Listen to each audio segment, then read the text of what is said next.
Why did the sound of home feel so heavy? The cargo plane's engines died with a long metallic groan, the kind that seemed to echo right inside her chest. Sophia hadn't slept in 36 hours, but exhaustion wasn't new anymore. Sleep had. Been a stranger for months, chased away by sandstorms, firefights, and the kind of memories that refused to fade when the lights went out. The hydraulic hiss of the cargo bay doors cut through the pre-dawn darkness. And there it was, Fort Braxton. Familiar concrete and steel against the black horizon, home. The word pressed against her mind, like a question she couldn't quite answer. She lifted her gear bag, muscles straining against the weight, though she wasn't sure if it was the straps digging into her shoulders or the memories in her other hand. She carried a hard case, the M2010, her rifle, her companion for 18 months of war, through sand that peeled paint from vehicles, through nights that stretched forever, through fire that turned the sky orange. Now, it felt heavier than ever. Chun. Welcome back to the world of indoor plumbing and bad chow.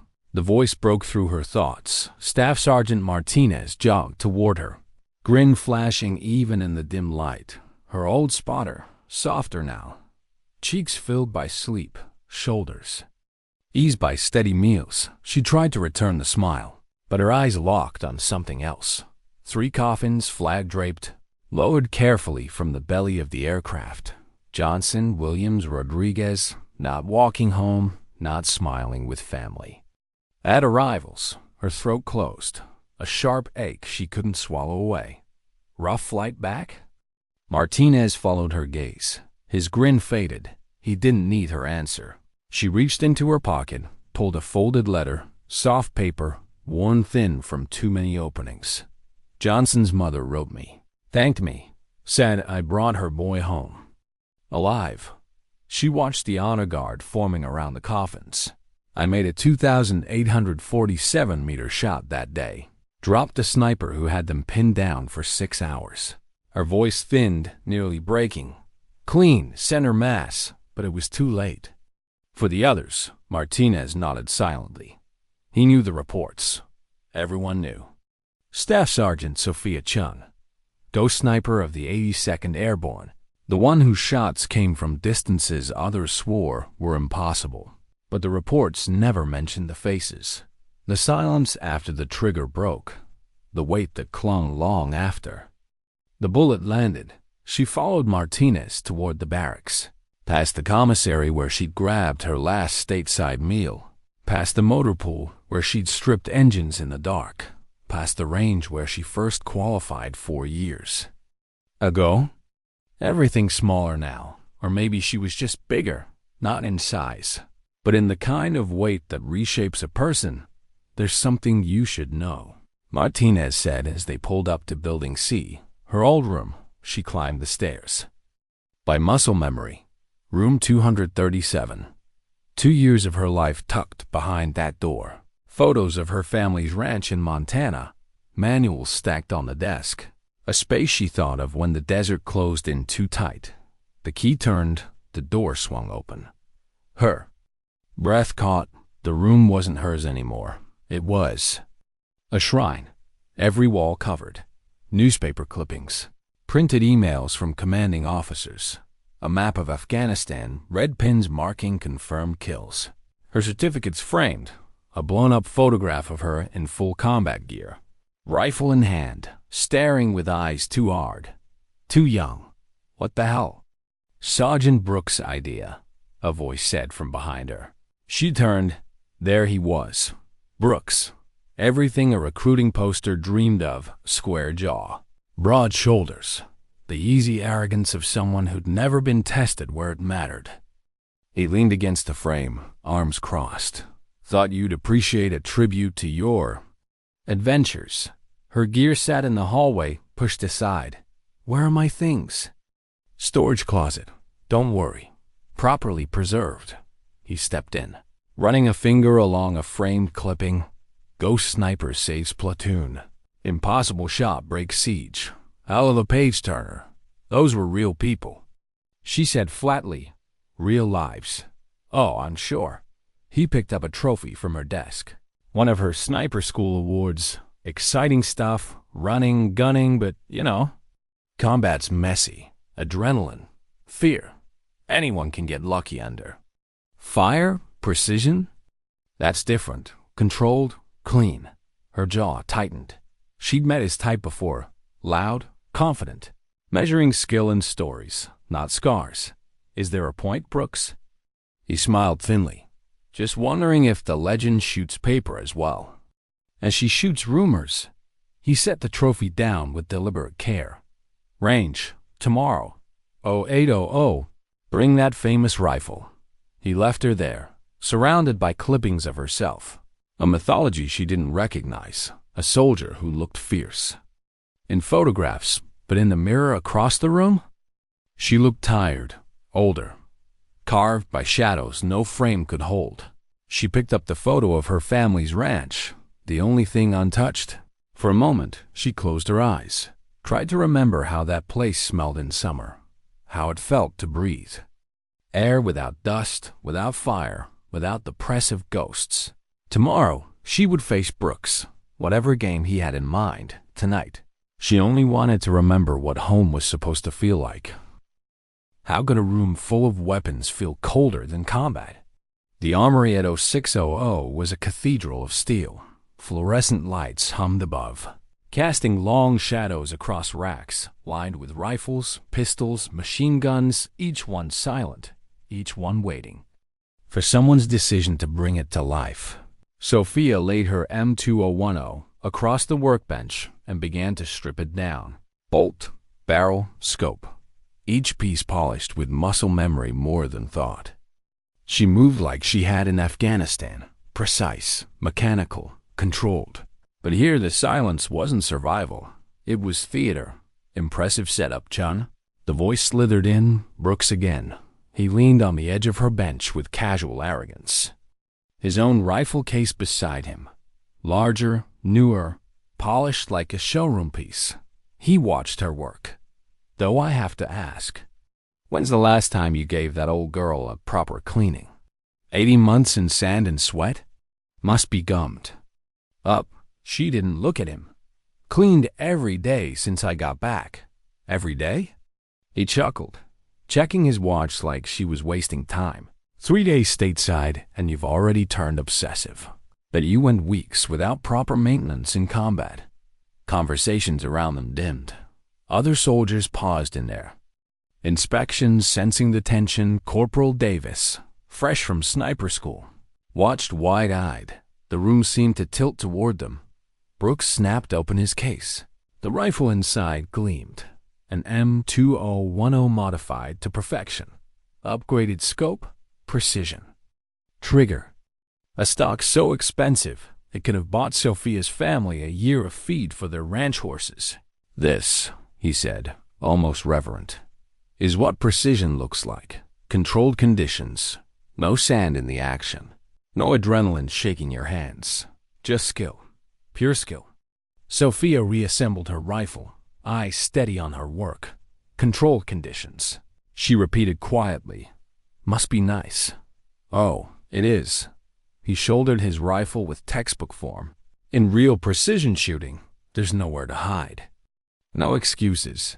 No combat chaos. Just you, the rifle, and the truth.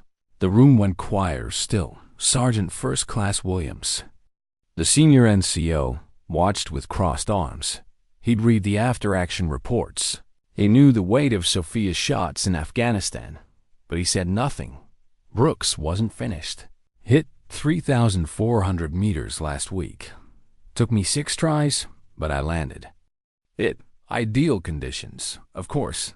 Not a combat scenario, but then again, combat isn't precision, it's mess.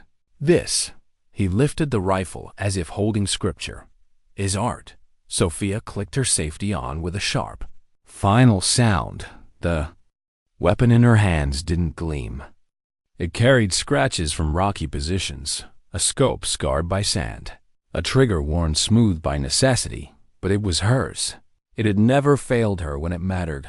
Art, she murmured, or memory. Before Brooks could answer, the armory doors slammed open. Colonel Hayes strode in, tall, rigid, presence heavy as iron. Behind him, a civilian in a suit carried a briefcase marked with classification stamps. "Attention!" Williams barked. The room snapped to posture. "As you were?" Hayes said, though his tone allowed no ease. His eyes cut across the room, landing on Sophia, then Brooks. Tension hung like a storm cloud. "This base," Hayes began, "has been chosen for a demonstration, a test of the limits of our long-range systems." The civilian stepped forward. "Dr. Marcus Webb, Army Research Lab. We've developed new engagement protocols. In 72 hours, an exhibition match will be held. Any sniper who can successfully engage a target at 3,500 meters will be considered for immediate transfer to the Delta Force program." A ripple moved through the room. 3,500 meters. Beyond standard doctrine, beyond most rifle capabilities, Hayes continued. "The exhibition will be observed by Pentagon officials, defense contractors, allied military representatives, and media. The Army intends to showcase our precision capability. Make no mistake, this is history in the making." Brooks stepped forward, confidence swelling in his chest. "Sir, I volunteer." "Noted," Hayes said. His eyes shifted. "Staff Sergeant Chun?" Every soldier turned toward her. Brooks smirked. The younger ones leaned forward, waiting. Her name, her record, her ghost of a reputation pressed down on her like a weight she couldn't shrug. "Yes, sir," she said, voice steady despite the storm inside. "I'll be ready." Brooks's smirk widened. "Outstanding. May the best shooter win, though. Remember, this isn't Afghanistan. No lucky shots, no chaos, just precision." The formation dispersed, the armory filling again with the metallic clicks of routine, but Sophia stayed at her bench, hands resting on the rifle that had carried her through 18 months of fire and dust. 72 hours, 3 days to prove that hell had sharpened her, not broken her. 3 days to decide if she could live with the ghosts and still pull the trigger when everyone was watching. That night, the range was lit by harsh floodlights. White circles in the darkness. Sophia lay prone, cheek pressed to the stock, scope fixed on a silhouette 1,200 meters away, a distance she'd hit 100 times before. She breathed, counted, fired. The impact was 6 inches left of center, a wound, not a kill. Her jaw tightened. She chambered another round, fired. Again, off by inches, again, and again. A pile of brass casings grew at her elbow, each one proof that something was wrong. Memory intruded. Day 127, Afghanistan. A Taliban sniper at 2,847 meters. She had him dead in her crosshairs when an IED detonated nearby. The concussion had thrown her shot off by millimeters. Instead of center mass, the bullet caught his shoulder. He lived long enough to return fire. Martinez, not her Martinez. Another, took rounds to the leg. He'd shown her photos of his newborn that morning. He'd never walk without a limp again. Her breathing quickened. The crosshairs wavered. "You're overthinking." The voice cut through the night. Her Martinez this time. He lowered himself beside her with 2 steaming cups of coffee. "I could hear your brain grinding from the packing lot." Sophia took the cup, grateful for the warmth. "Can't find rhythm. Every shot feels off." "Brooks has been out here every night," Martinez said, setting up a spotting scope. "But he's shooting paper in perfect conditions. You spent 18 months making shots that mattered. There's a difference." She almost smiled. But the ghost wouldn't let her. "Every target I see now. I see faces, 13 kills, Martinez, 13 families without a son, a brother, a father, because I was better at math than they were. And how many of ours went home because of those shots? That's not the point. It's exactly the point." His tone carried weight, sharp and certain. "You think Brooks loses sleep over an X-ring?" You think he wakes up seeing faces? You carry ghosts because you understand the cost. That's why you're different. She looked back through the scope. The target waited, but she didn't fire. Not yet. She let the ghosts breathe with her. She remembered why she became a sniper. Not for recognition, not for legend, because someone had to make the hard shots. Someone had to carry the weight. She closed her eyes, breathed, opened them again. The crosshairs steadied, trigger pressure. Break. The bullet struck dead center. Better, Martinez said softly. Getting there. She chambered another round. This time, the ghost didn't tighten her finger. They steadied it.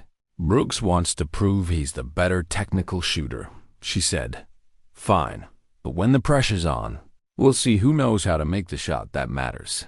The night stretched long, shot after shot. Calculation after calculation. Each trigger pull a conversation with physics. Each impact a small victory against memory. By dawn, 200 rounds lay in brass beside her, and something she thought lost returned. The quiet confidence that she could hit what mattered when it mattered. The ghost stayed, but they no longer owned her trigger. Why did silence feel louder than gunfire? By 0700, Fort Braxton's range no longer looked like a training ground. It looked like an amphitheater. Bleachers had been dragged into place, filled with rows of uniforms, ribbons, and polished brass. Generals, defense contractors, media crews with lenses long enough to catch a bullet's final kiss against steel. The air hummed with anticipation. Voices murmured, hushed but electric. For some, this was spectacle. For others, politics. For Sophia, it was something else entirely. A reckoning.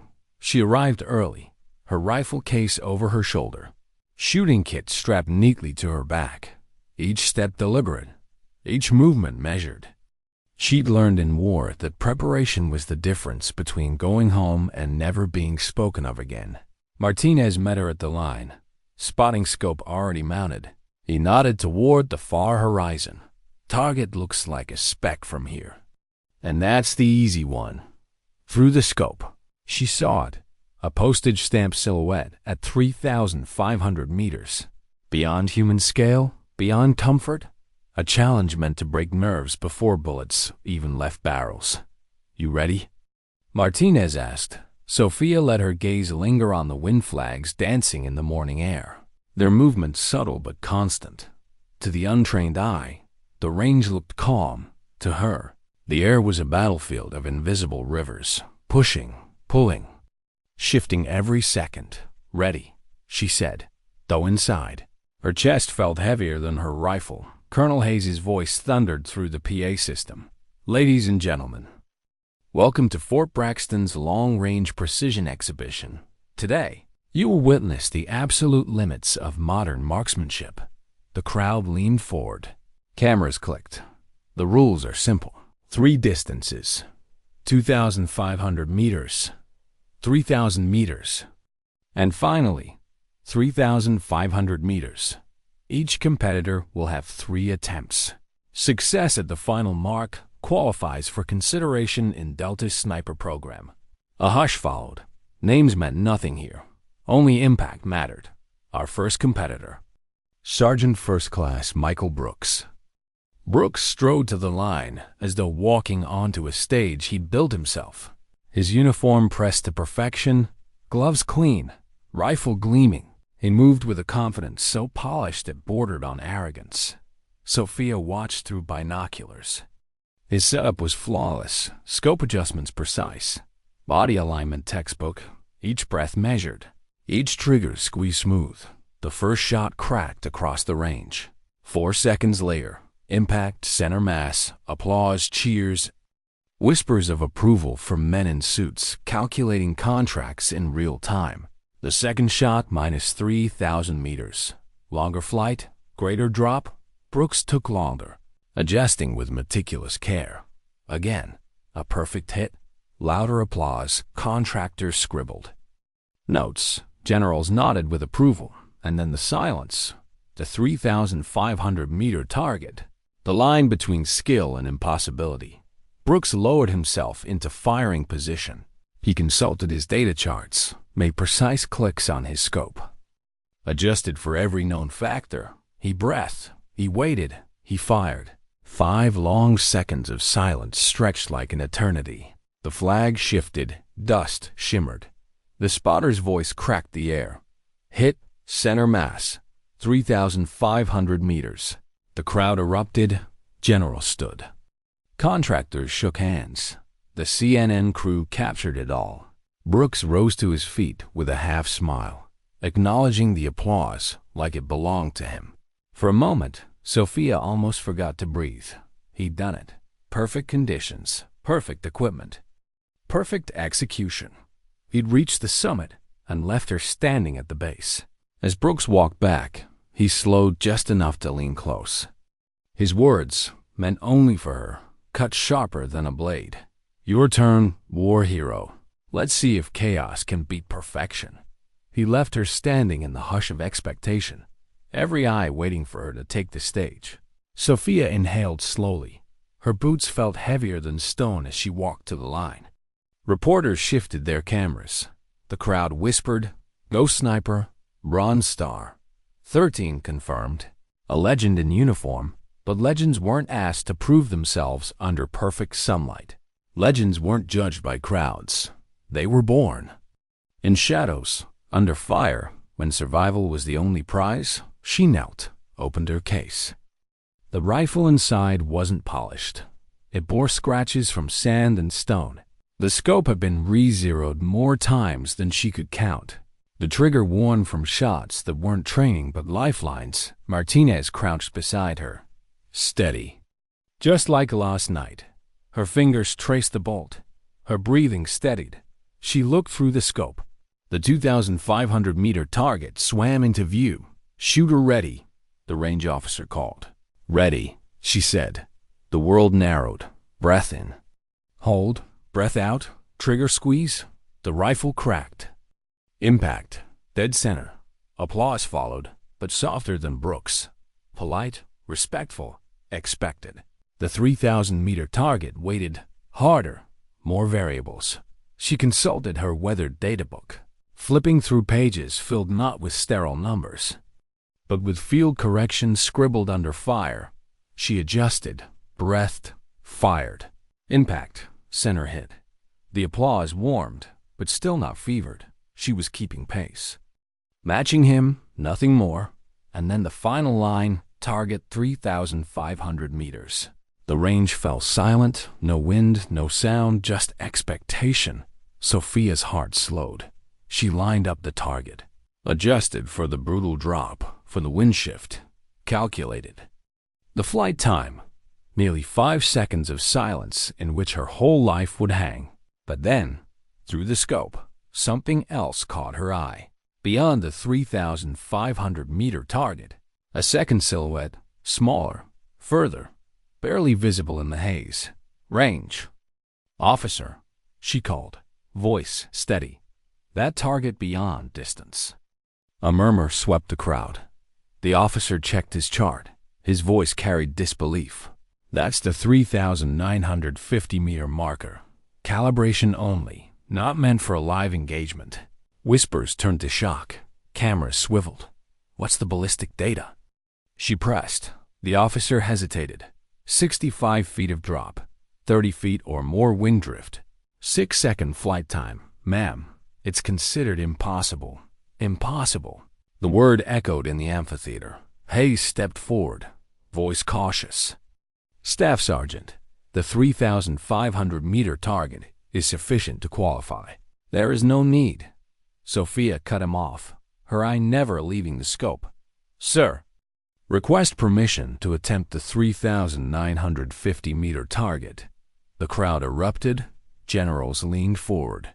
Reporters whispered furiously into microphones. Even Brooks, halfway through his victory lap, froze mid-step. The range officer's voice trembled.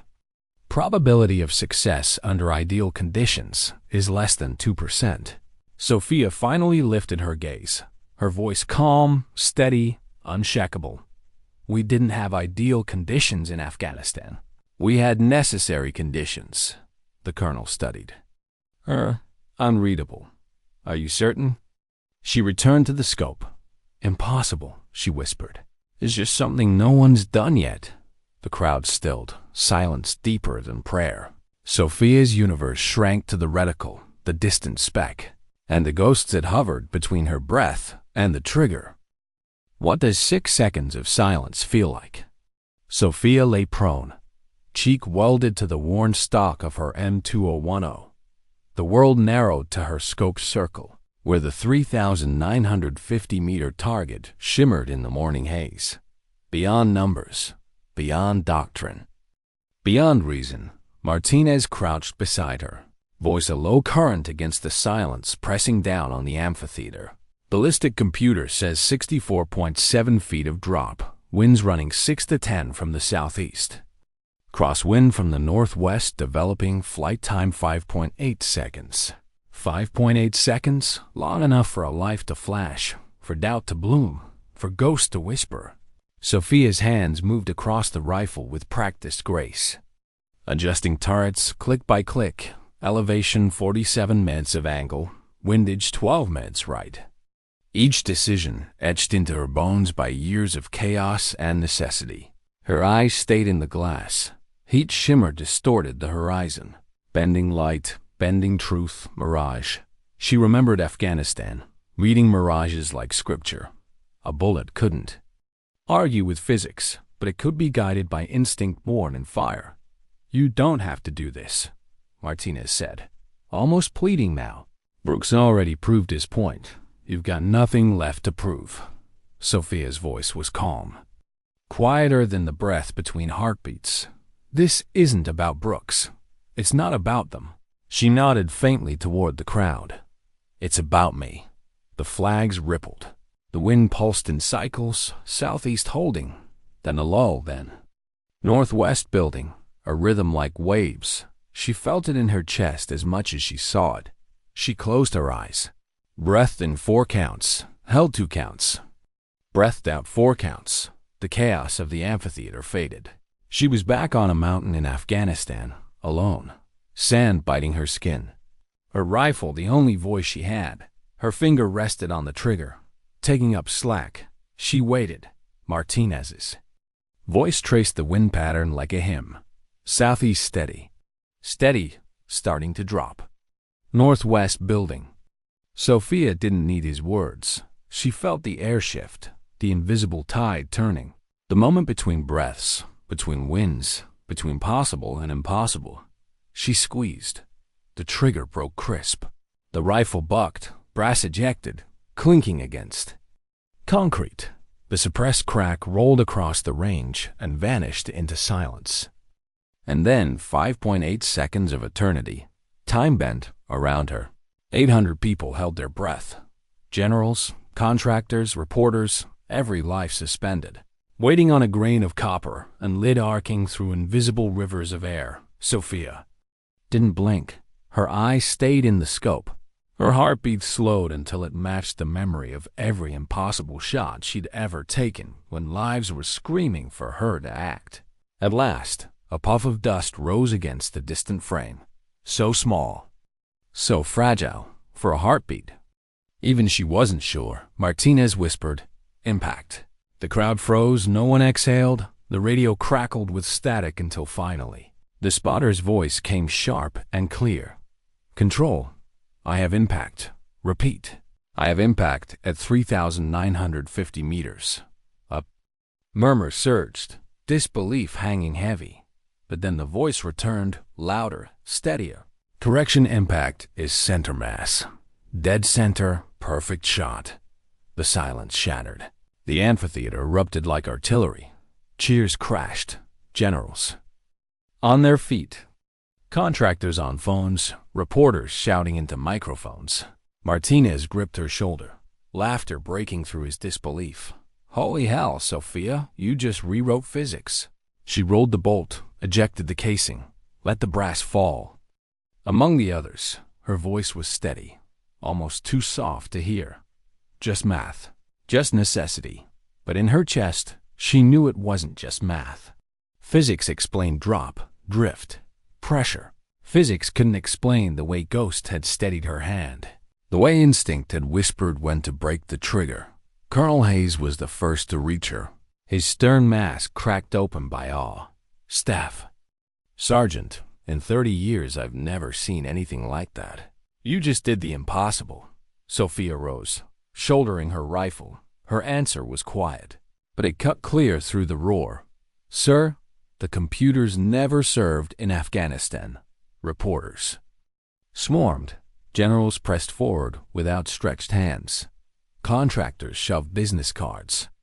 Questions flew: what scope, what data, what trick? But Sophia's eyes searched past them, past the chaos, to Brooks. He stood still in the crowd, his victory drowned out by hers. The smirk was gone. In its place something raw, not anger, not resentment, confusion. He stepped forward, the sea of bodies parting around him. For a moment, the crowd hushed, waiting. Brooks stopped 3 feet away. His voice carried across the stunned silence. "I had perfect conditions, perfect equipment, perfect preparation. That shot isn't possible."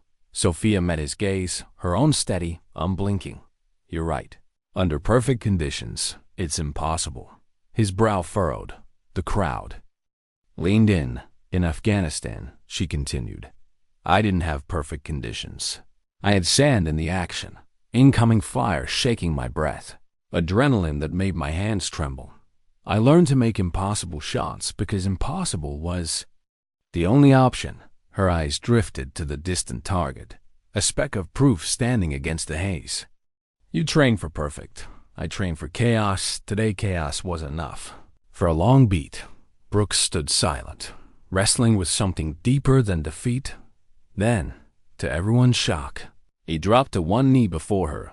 "I was wrong," he said, his voice stripped of arrogance. "About you, about combat, about what marksmanship means. Would you teach me?" The crowd rippled with disbelief. The man who had just set a record kneeling before the woman who shattered it. Sophia extended her hand, pulling him back to his feet. Her voice carried over the noise, soft but unshakable. "First lesson. It's not about the rifle or the math. It's about remembering that when lives depend on your shot, impossible doesn't matter." Around her, the base roared. Cameras flashed. Reporters shouted. But inside, Sophia felt something she hadn't since the desert. Not triumph, not relief. Something quieter, peace. The ghosts were still there, but they no longer whispered failure.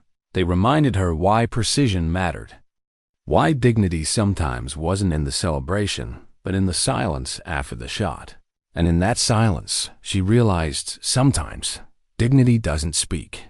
It simply acts. Why did victory feel so much like loss? The range was chaos. Generals pressing forward with outstretched hands. Contractors shouting into phones, their voices rising with excitement as if profit could be measured in meters. Reporters swarming. Microphones jabbing toward her face. Each one desperate to capture the words of the woman who had done the impossible. Sophia felt the tide pressing in, but none of it touched her. Not really. The only thing she felt was the rifle slung against her shoulder and the echo of recoil still humming in her bones. Colonel Hayes cut through the crowd with the force of command. In his hand was a satellite phone. He thrust it toward her. "Staff Sergeant, the Pentagon is on the line. They want to speak with you immediately. Sniper doctrine, special programs. Transfer orders. Your future just shifted." The phone buzzed in his hand, alive with expectation. But Sophia didn't reach for it. Not yet. Her eyes scanned the bleachers. The sea of faces lit with awe, with hunger. Men and women who saw her not as Sophia Chun, but as a weapon system that had just broken the laws of probability.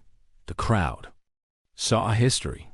She saw ghosts. Martinez leaned in, his grin still wide, but softer now. Soft. "This is it. You've got the Pentagon on speed dial. You've got a shot at rewriting the book." But she barely heard him, her gaze locked on the distant target. a speck against the haze. 6 seconds of flight, a life's worth of weight, a perfect hit. And yet, her chest was heavy. Brooks appeared beside her. Not smirking now, not competing. His face held something else, humility, and something she hadn't expected, respect. He didn't speak at first. He just looked at her, searching for the answer to a question he didn't yet know how to ask. Finally, he said, voice low, I don't understand. I trained in perfection. I prepared for every variable. And you fired at chaos itself. How? She studied him. The same man who had dismissed her as a story, who'd reduced combat to adrenaline and luck. But now, his eyes carried cracks wide enough for truth to seep in. You don't beat chaos, she said quietly. You learn to breathe inside it. He absorbed the words, then, to the shock of everyone watching, he extended his hand, not in competition, but in surrender. Teach me, please. The crowd shifted with whispers, cameras flashed. A moment etched itself into history. The record holder kneeling to the ghost who surpassed him. Sophia took his hand, pulled him to his feet. Her voice carried, soft but cutting through the noise. First lesson, it's never about proving yourself. It's about carrying the weight no one else wants to carry. Applause swelled again, louder than before, almost deafening. And yet inside her chest, silence reigned. She turned to Hayes. The satellite phone still waited. His expression was sharp, urgent. A man caught between awe and paperwork. Staff Sergeant, the Pentagon is listening. Sophia met his eyes. Sir, tell them I'll be ready. But not today. A ripple of shock moved through the crowd. Hayes blinked, taken aback. Staff Sergeant, you don't understand. This is history. You've just rewritten the limits of marksmanship. They want you in. The Special Projects Unit immediately. Doctrine, training, deployment. I understand, she said. Her voice didn't rise, but its weight settled the air around her. But history isn't built on one shot. It's built on what we do with it. Today, I teach. Hayes studied her, then gave the smallest of nods. He didn't understand her fully, but he respected the iron in her choice. The crowd was still buzzing. When Sophia finally stepped back from the line, she moved against the current of hands. Questions and cameras. Reporters shouted, asking if she'd known she could do it, if she planned it, if she thought she was the greatest sniper alive. She gave them nothing, because she hadn't pulled the trigger for headlines. She hadn't made the shot for contractors' contracts or generals' applause. She had pulled it for the same reason she'd pulled every trigger in Afghanistan, because someone had to. Later, as the bleachers emptied and the sun climbed higher, Sophia sat at the edge of the range with Martinez. They shared silence more than words. Finally, he asked, So what now? She looked at the casing she still held between her fingers, the brass warm from memory. Now, I remind myself that a bullet isn't a trophy, it's a decision, and every decision leaves a mark. He nodded, quiet. He'd carried ghosts too. He understood. In the distance, the 3,950-meter target still stood. Scarred but upright. Proof, evidence, a monument. But to Sophia, it was something else. Not proof of skill. Not proof of greatness.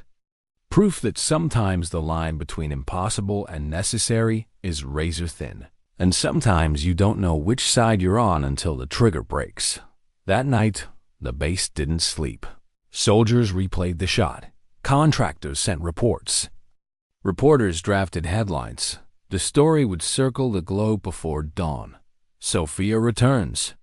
With an M2010, she hit 3,950 meters and silenced the entire base. She lay awake in her bunk, staring at the ceiling. The world now saw her as a legend. But legends were lonely. Legends didn't sleep. Legends carried ghosts no one else wanted to see. And as sleep finally threatened her, one thought lingered. Soft as a prayer she'd never say aloud.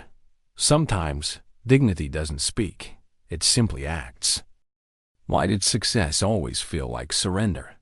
The morning after the shot, Fort Braxton woke to find itself on the front page of the World. Newspapers ran headlines in block letters. Military blogs filled with speculation. Television anchors spoke. Her name like it belonged to mythology. The ghost who had shattered the possible. Sophia sat alone in the mess hall, coffee cooling in her hand, watching the muted TV above the counter. A replay looped again and again. Her lying prone. Her finger on the trigger, the puff of dust at nearly 4 kilometers. The cameras made it look clean, perfect. They didn't capture the weight in her chest. They didn't show the ghost she carried. Quite a show, a voice said. Colonel Hayes slid into the seat across from her. His uniform was crisp, his face unreadable. Between them, he placed a sealed folder stamped classified in red. "They want you in D.C.," he said flatly. "Special projects, doctrine development. You're a walking demonstration of what's possible. The Pentagon intends to make use of it." Sophia didn't open the folder. She didn't need to. She could already feel the strings attached, pulling her toward a life she didn't ask for. "I'm not a demonstration," she said quietly. Hayes's eyes didn't waver. "You're wrong. You're more than that. You're proof that limits aren't limits. The brass is already rewriting training protocols because of yesterday. You've changed the conversation, Chun." She sipped her coffee, lukewarm now, bitter. "Or maybe I just pulled a trigger at the right second."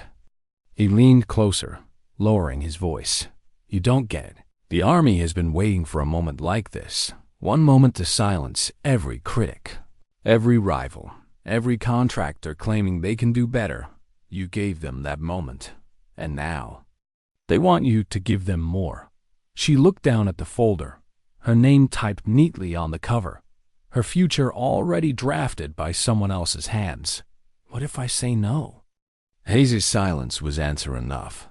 That afternoon, reporters swarmed the base gates. Trucks with satellite dishes, cameras pointed, voices straining to capture sound bites. Soldiers avoided them, slipping past the crowd. But Sophia couldn't. They were there for her. "Staff Sergeant Chun." A reporter shouted, "How did you calculate the shot? Do you believe you're the best sniper alive? Was it luck or skill?" She didn't answer. She kept walking, the rifle case on her shoulder heavier with every step. That night, she found herself in the armory again, disassembling the M201 under the harsh fluorescent light. Piece by piece, familiar weight sliding into her palms, she worked slowly, as if reminding herself the rifle was still just steel and glass, not the myth they were already turning it into. Brooks entered quietly. No swagger this time, no smirk. He carried his rifle, but it hung loose in his hands, like an instrument. He no longer trusted. He set it on the bench across from her and sat. For a while neither spoke. Only the soft clicks of metal filled the room.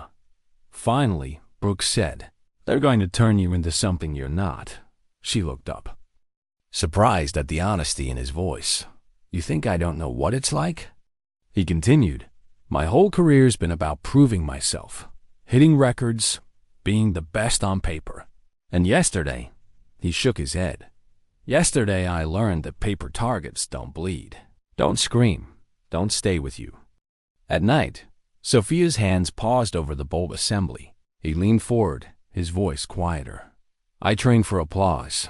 You train for survival. They'll never understand the difference. But I do. At least now I do." His words sank into her, heavier than any compliment from a general, because Brooks had seen the truth. And the truth was this: she hadn't taken the impossible shot to prove anything. She'd taken it because something inside her couldn't leave impossible unchallenged. Not when lives had once depended on her breaking that barrier. Later, Martinez found her outside the barracks, staring up at a sky littered with stars. He handed her a folded slip of paper. "Orders," he said. "Pentagon wants you wheels up tomorrow. Special projects. You're officially the future now." She unfolded it slowly, the words blurred in the dim light. But she didn't need to read them. She knew what they meant. A new assignment, a new cage. Martinez studied her face. You're not happy. Since when did happiness matter? Since it's the only thing they can't order out of you. She let the words hang. Happiness, a foreign thing, she thought of her family's ranch in Montana. The smell of grass after rain. The quiet of mornings before the world woke. She thought of the photo still tucked into her gear bag, home. She hadn't felt it in years. Do you want this? Martinez asked softly. Sophia didn't answer. Not yet. That night she lay awake in her bunk. The paper orders folded tight in her fist. The base outside was quiet, but her mind wasn't. The Pentagon wanted her. The Army wanted her. The world wanted her. But what did she want? The question lingered until dawn, sharp as a blade against her ribs. Why did every victory feel like another set of chains? The plane touched down at Andrews under a gray Washington sky. Sophia stepped onto the tarmac with her rifle case slung at her side. A uniform too crisp for her comfort, and orders that weighed. Heavier than any pack she had carried overseas. A convoy waited. Black SUVs. Dark windows. Men in suits with expressions carved from stone. They ushered her inside without a word. The city passed in fragments. Monuments flashing through tinted glass. Marble facades that looked eternal. Streets buzzing with ordinary lives, unaware that somewhere inside this convoy sat the woman the world was calling the impossible sniper. Inside the Pentagon, cameras weren't allowed, but power hummed louder than any applause. Generals with medals heavy enough to bend their uniforms. Civilians in expensive suits. Contractors whose pens were already moving across contracts. Charts and graphs projected onto walls. Her name at the center of them all. Sophia stood at attention while they spoke as if she weren't in the room. Her data proves it 4 kilometers. With a field rifle, doctrine must adapt. Training modules will incorporate long-range protocols immediately. We can market this globally. Allies will pay for consultation, training, equipment upgrades. Her face will sell it. A female sniper rewriting the impossible? It's gold. Each word chipped away at her chest. They weren't talking about a soldier. They were talking about a product. Finally, one general turned to her. Voice sharp. Staff Sergeant Chun, you've accomplished what no one else has. From this day forward, you are the tip of the spear for a new doctrine. Congratulations. She forced her voice steady. Sir. With respect, it was one shot, under one set of conditions. Doctrine isn't built on outliers. The room chuckled lightly, as though she'd made a joke. But she hadn't. A civilian in a Navy suit leaned forward. Staff Sergeant, do you understand what you represent? You've shattered a boundary. Soldiers need symbols as much as they need rifles. You are that symbol now. Her jaw clenched. She wanted to tell them about the faces she saw when she closed her eyes. About Johnson, Williams, Rodriguez, about the ghost that steadied her hand at 3,950 meters. But she knew they wouldn't hear it. They didn't want truth. They wanted legend. They dismissed her with handshakes and cameras she wasn't supposed to notice, already planning her future. Without asking her permission, that night, they gave her a hotel room overlooking the Capitol. Plush carpet, white sheets, a skyline lit with monuments. She sat on the edge of the bed, rifle case at her feet, staring out at the city that wanted to claim her. The phone rang. Pentagon line. She let it ring until the sound cut out. Her reflection in the window showed a soldier in dress uniform. Polished, straight-backed, but her eyes gave her away. Tired, haunted. Not the ghost the world celebrated, but the ghost who couldn't forget. She thought of Montana again. The ranch, her father's weathered hands tightening fence wire. Her mother's laugh when the horses scattered at the sound of thunder. Simpler math. Rain, sun, soil. No equations that measured life and bullet drop and wind drift. But here she was, expected to smile, salute, and carry the weight of a myth she never wanted. The next morning, they paraded her in front of cameras anyway. Bright lights, a podium, rows of reporters. A general introduced her like she was unveiling a weapon system. Staff Sergeant Sophia Chun proof that the impossible is only the beginning. Questions shouted from every direction. How did it feel? Did she know she'd make the shot? Did she consider herself the best in the world? She gave them silence, only silence, until finally one reporter, braver than the rest, asked, "Staff Sergeant, what was going through your mind in the seconds before you fired?" The room stilled. Sophia leaned toward the microphone, her voice low, deliberate. "I was thinking about the ones I couldn't save, the ones who didn't come home. I was thinking about how every shot leaves a ghost behind." The silence was sharp, not the soundbite they wanted, but it was the only truth. She had left to give. Afterward, in the green room, a colonel approached her with a tight jaw. "That wasn't the message we wanted." Sophia met his eyes without flinching. "Maybe it's the message they need." That night, Martinez called from Fort Braxton. His voice came through the line steady, grounding. "How's D.C. treating you?" "Like I'm a weapon they can aim at contracts." He chuckled softly, though it carried no joy. "Doesn't sound like you." "It isn't." She hesitated, then said, "Martinez, what if I walk away?" He was silent for a long beat.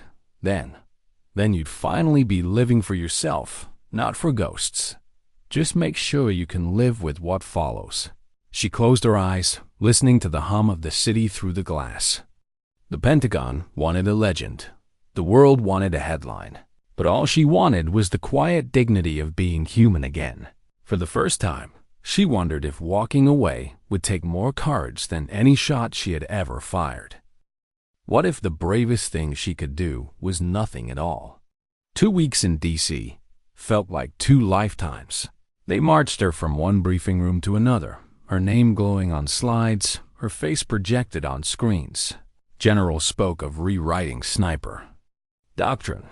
Contractors pitched weapons as if her shot had blessed their steel. Politicians whispered about public morale, about a woman who had made the impossible real.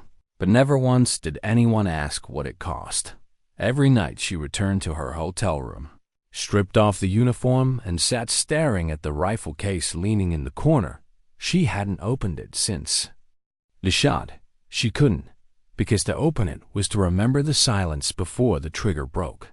The ghost pressing in, the weight of lives measured in inches and seconds. One evening, a Pentagon liaison slid a folder across her table. "Your new orders," he said. "You'll oversee training modules for advanced sniper programs. We want you front and center. Recruitment will skyrocket once we release the footage." Sophia didn't touch the folder. "And if I refuse?" The man's smile was polite but cold. "You won't. The Army needs you. America needs you."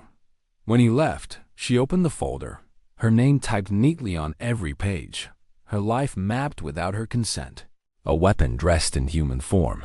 That night, she walked the streets instead of sleeping, past the White House, the monuments, the tourists snapping photos under floodlit stone. They didn't know her.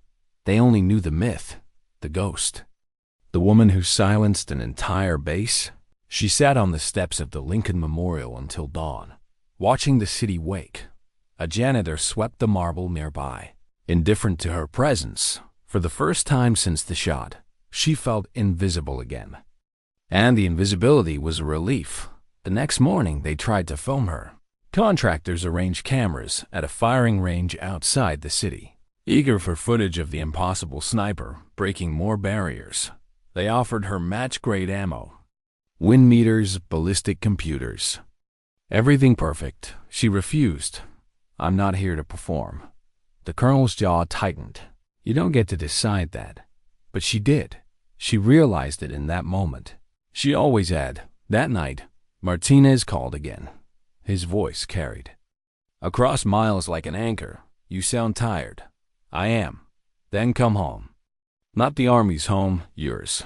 She closed her eyes. Montana rose in her mind. Fence lines, open fields, horses grazing under a wide sky. The photo still tucked into her gear bag. A life not measured in meters and seconds, but in mornings and seasons, she whispered. Do you think I'd be abandoning them? The ones who didn't come home? No, Martinez said firmly. You'd be honoring them, because they fought so you could choose a life, not so you could be trapped in one. The next day, she walked into Hayes's office. He stood behind his desk, a phone pressed to his ear, maps spread across the wood. He looked up, eyes narrowing at the sight of her in civilian clothes for the first time. Staff Sergeant, where's your uniform? I'm not here as a staff sergeant, she said evenly. I'm here as Sophia. He frowned. What are you talking about? I'm walking away. The words landed like a shot. The office fell into silence. Hayes set the phone down slowly. You realize what you're saying. You're turning your back on history. Sophia's voice didn't waver. No, sir, I'm turning toward my life. For a long moment he stared at her, jaw clenched. Then, with something like respect buried beneath his frustration, he nodded once. God help you, Chun, because they'll never stop chasing your name. She gave him a faint, tired smile. Then they'll be chasing a ghost that evening. She boarded a commercial flight west. No convoy, no cameras, just a seat by the window and a sky stretching wider the farther she flew from Washington. When the plane descended over Montana, she pressed her forehead to the glass. The ranch below looked small, quiet, unremarkable, and for the first time in years, that felt like salvation. Her parents met her at the gate, eyes wet, arms strong. No medals, no applause, just family. She let herself sink into it. The simple truth of being someone's daughter again. Later, standing by the fence line at dusk, she opened her rifle case. The M2010 rested inside. Worn, scarred, familiar. She lifted it once more. Sighted down the scope, not at a target, not at an enemy, but at the endless horizon. And then she lowered it, closed the case, locked it. The rifle had given her purpose. It had given her ghosts, but it didn't have to define her forever. As night fell over the fields, she breathed in the scent of grass and earth, not sand and cordite. For the first time, the silence around her wasn't heavy. It was whole. She thought of Brooks, of Martinez, of the one she'd lost. She thought of the crowd silenced by a single impossible shot, and she thought of the truth she now carried, quiet but unshakable. Sometimes dignity doesn't speak, it simply acts, and with that, Sophia finally let the ghost rest.